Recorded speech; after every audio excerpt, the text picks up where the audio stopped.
जय श्री कृष्णा, राधे राधे। आप सभी भक्तजनों का हमारे YouTube चैनल कृष्णा दासी पर स्वागत है।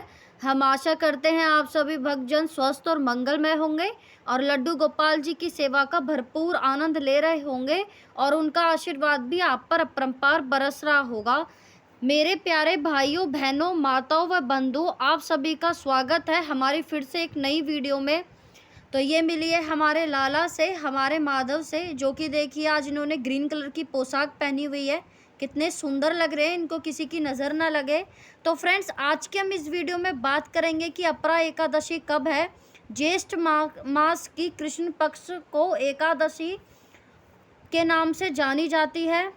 आज की वीडियो में हम बात करेंगे कि अपरा एकादशी कब है, उसका शुभ मुहूर्त क्या है और उसका पारण कब है। पुराणों में अपरा एकादशी का महत्व बताया गया है। धार्मिक मान्यता के अनुसार जो फल गंगा तट पर पितरों को पिंड दान करने से प्राप्त होता है, वही फल अपरा एकादशी का व्रत करने से भी मिलता है।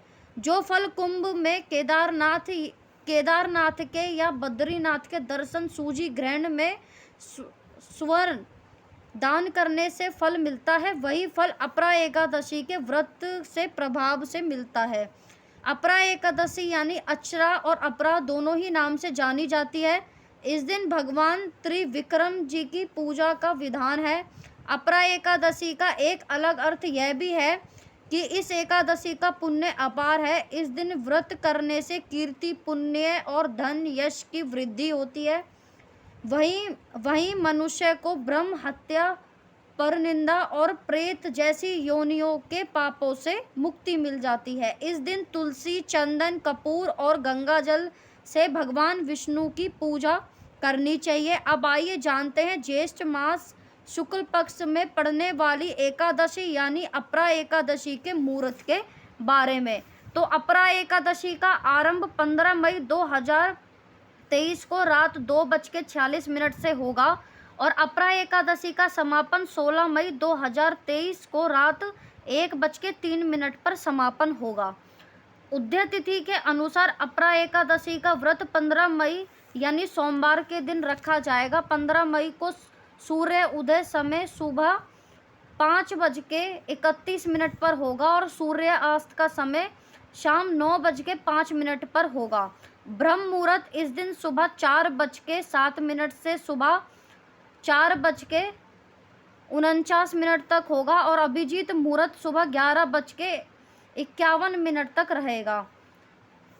अभिजीत मुहूर्त सुबह 11:51 से शुरू होगा और समापन होगा दोपहर 12:45 पर। वही द्वादशी तिथि 16 मई को रात 11:36 पर समाप्त होगी।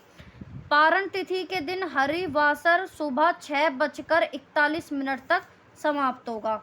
अपरा एकादशी व्रत पारण का शुभ मुहूर्त 16 मई को सुबह 6:41 से सुबह 8:13 तक रहेगा। आपको इसी समय पर एकादशी का व्रत का पारण करना चाहिए। एकादशी का व्रत दशमी तिथि दशमी को सूर्य उदय के बाद से शुरू हो जाता है और एकादशी का व्रत द्वादशी तिथि को समाप्त होता है। द्वादशी तिथि को सूर्य उदय होने से पहले भोजन कर लेना चाहिए। इस दिन तामसिक भोजन से परहेज और सात्विक हल्का आहार ले लेना चाहिए। एकादशी के दिन सुबह जल्दी उठ के स्नान करना चाहिए।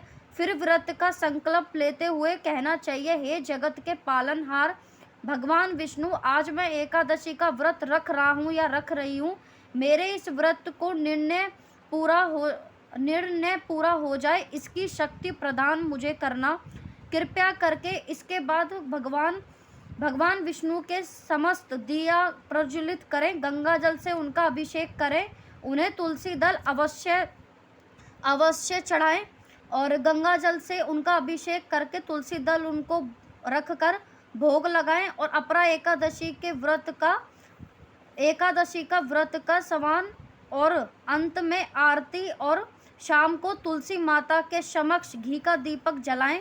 अगले दिन द्वादशी को स्नान कर भगवान विष्णु की पूजा कर ब्राह्मण को दक्षिणा दें। जरूरतमंद जो होते हैं उनको दक्षिणा दें।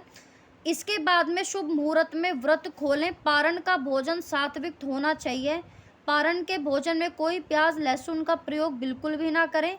आइए सुनते हैं अपरादशी के व्रत की कथा। प्राचीन काल में मई ध्वज नाम का एक धार्मिक राजा था। उसका छोटा भाई व्रज ध्वज बड़े भाई के प्रति द्वेष की भावना रखता था और आरवसवदी व्रज ध्वज ने एक दिन राजा की हत्या कर दी। उसके शव को जंगल में पीपल के पेड़ के नीचे गाड़ दिया। अकाल मृत्यु के कारण राजा की आत्मा प्रेत योनि में बदल गई। पीपल पर वो रेंगने लगी। उस मार्ग से गुजरने वाले हर व्यक्ति को परेशान करती थी। एक दिन एक ऋषि वहां से गुजर रहे थे। फिर उन्होंने प्रेत को देखा और अपने तपोबल से उसके प्रेत बनने का कारण जाना। ऋषि ने राजा ने उसको पीपल के पेड़ से नीचे उतारा और परलोक विद्या का उपदेश दिया। राजा को प्रेत योनि से मुक्ति दिलाने के लिए ऋषि ने स्वयं अपरा एकादशी का व्रत रखा। एकादशी व्रत पूरा होने पर इसका पुण्य प्रेत को दे दिया। व्रत के प्रभाव से राजा की आत्मा को प्रेत योनि से मुक्ति मिली और वो स्वर्ग को चला गया। तो जो इस एकादशी का व्रत करता है, अपरा एकादशी का, तो उसको अच्छी ही पुण्य की प्राप्ति होती है और प्रेत योनि में जितने भी वो जाते हैं उनको मुक्ति मिलती है। उम्मीद करती हूँ आपको अपरा एकादशी से जुड़ी जानकारी अच्छी लगी होगी। और अगर आपको ये वीडियो अच्छी लगी है तो कमेंट सेक्शन में ओम नमो भगवते वासुदेवाय लिखना ना भूलें। धन्यवाद।